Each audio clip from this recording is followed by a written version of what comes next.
Hello everyone, I'm Wendell Jones and welcome to this edition of the platform. On this program we examine national issues. Many people have been hearing a little while now about Marathon Bahamas and the Susan G. Komen Race for the Cure. And on our program today we are going to be talking with two ladies who are from the Sunshine Insurance Group, and they are the organizers, Sunshine Insurance, of Marathon Bahamas. And Marathon Bahamas is some thing to behold, because a whole lot of people on a Sunday morning would be running in that race, causing me to take a different route to go to church. And so it is our pleasure to have these two fine ladies on our program today. Shelly Wilson, who is a Vice President of Sunshine Insurance, and she is joined by Janet Cartwright Serrette, who is the branch manager of Sunshine Insurance on Blue Hill Road. That is correct. And it's so nice to have you both here today. Thank you so much. And you are ready for Marathon Bahamas? Yes, we are. Okay. This is the week. Yeah, this is the third time, is it? No, This no. is actually the 5th year. The fifth year? The Yeah. 5th Yeah. year. Boy, time flies, Yes, doesn't it it? does. Yes, it Yeah. does. The fifth year, The okay. fifth year. And so you are expecting hundreds of Bahamians to be in both of these events, eh? That is correct. Now, differentiate them for me. The difference between the Susan G. Komen Race for the Cure and Marathon Bahamas. Okay. Well, we refer to it as the Sunshine Insurance Race Weekend. Okay. And that's primarily because they're not only two races, but they're actually three events that comprise the entire weekend. So we start off on Saturday, the 18th of January at 7 a.m. at Montague.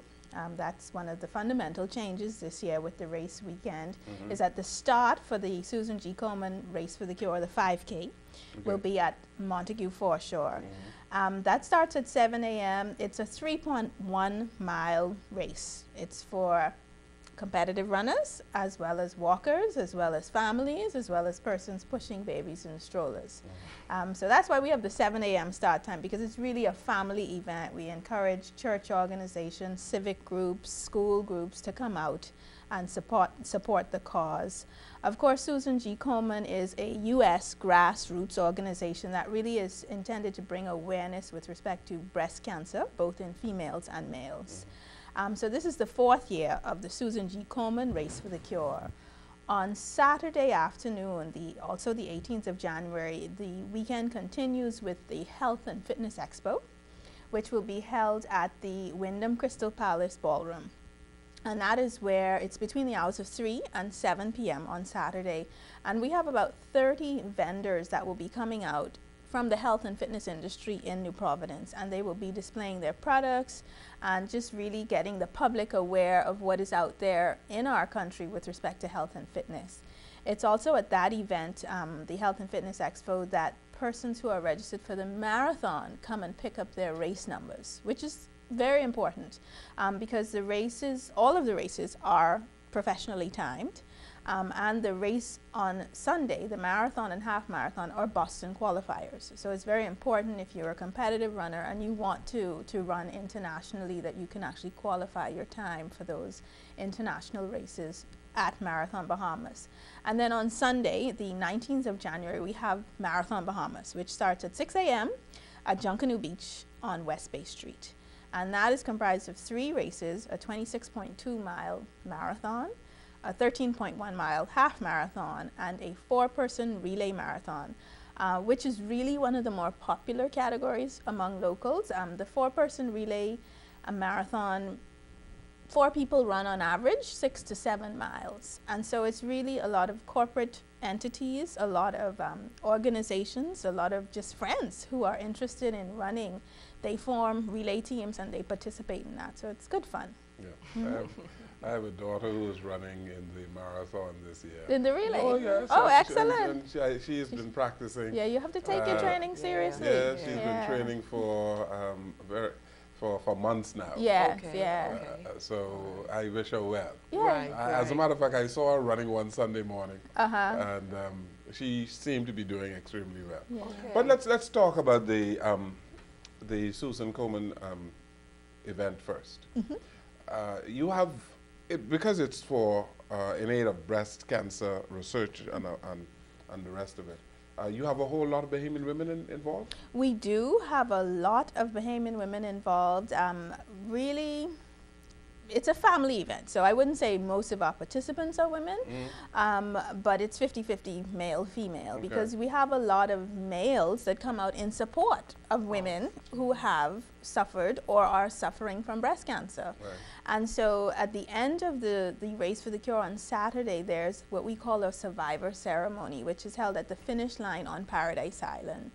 Right on the waterfront. It's really beautiful, and what happens is during the survivor ceremony, we highlight and we really salute the strength of those persons that have either recovered from breast cancer or are presently recovering from breast cancer.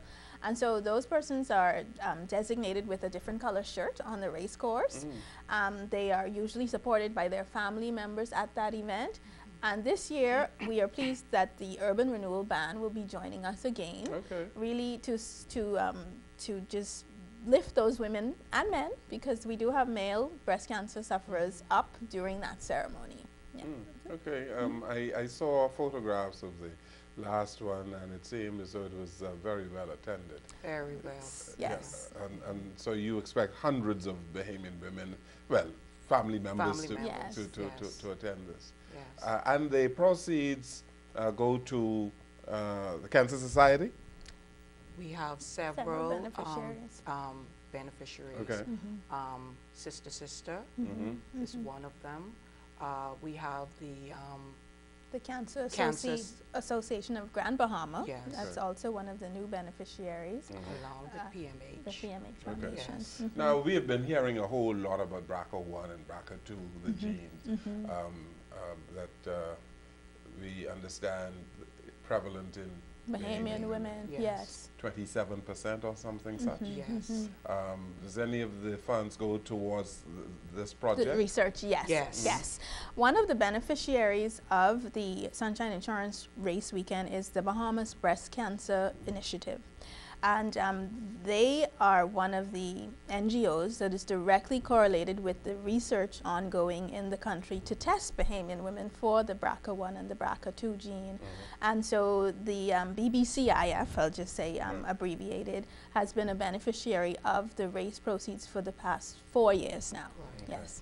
And so you are sharing the proceeds with a few with organizations. five named beneficiaries. Okay, and this has nothing to do with Marathon Bahamas? No, this has something to do with Marathon No, I'm talking Bahamas. about the proceeds. The proceeds are all pooled together for the entire Sunshine Insurance Race Weekend. So the proceeds from both the Susan G. Komen Race for the Cure and Marathon Bahamas are pooled together, and they are contributed to those 5 named beneficiaries. Yes. Now, I know that, well, I saw on the course, the Marathon Bahamas course, people who appear to be visitors to the Bahamas. Yes. So you've advertised this so that you have international participation. Online, Twitter, Facebook. We actually have internationally 17 international countries who are participating, all the way from Poland. Is that right? Yes. Yes. Poland, Australia, Canada. Yes. 17. That's really good. So there are people who go around the world participating in these marathons. Absolutely, and it's really important beyond the causes that Sunshine Insurance Race Weekend supports, the 5 named beneficiaries. We really are making our mark in terms of sports tourism. We all know that January is a very slow month for us as a country. And so marathoners, unlike cruise passengers who really are transient, they come in for a few hours. Marathon runners, they tend to stay for more than 1 night. And they tend to bring friends and family to cheer them on. So we're making a direct contribution in terms of the room nights in the month of January. Now, a whole lot goes into organizing these type events. Yes. From my experience here in Jones Communications, we do a number of projects, and the resources that that you spend both financial as well as human resources, manpower Yes, resources. manpower. Speak to that. You do this, and I just wonder whether or not in the long term it's worth it. Well, when you see the impact that you're making in the country in terms of awareness, just even with young persons. So for the past 4 years now, the Race Weekend has had a strategic relationship with Kingsway Academy. And those students come out on the Saturday for the Susan G. Komen Race for the Cure, and they cheer on those runners, both survivors as well as participants. And so you know that you're making inroads in terms of really getting the mindset that you need to check for your health, not just breast health, but your health in general. And so I think it's making a positive contribution in that regard. And I think that's what really helps us to continue to push forward, because it is a strain on resources, as you mentioned, whenever you're planning an event of this magnitude. But I have to say that Sunshine Insurance has been very fortunate. Our sister company, Arawak Homes, does a lot of what we call the heavy lifting for the Race Weekend. They have the logistics, they have the construction workers, they have the truckers, they have everything that Sunshine Insurance just cannot do.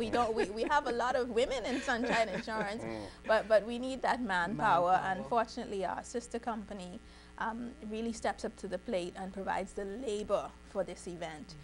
We provide the pretty faces, Sunshine Insurance, and the knowledge, and more importantly, and on a serious note, we have a very good strategic partnership with the armed forces.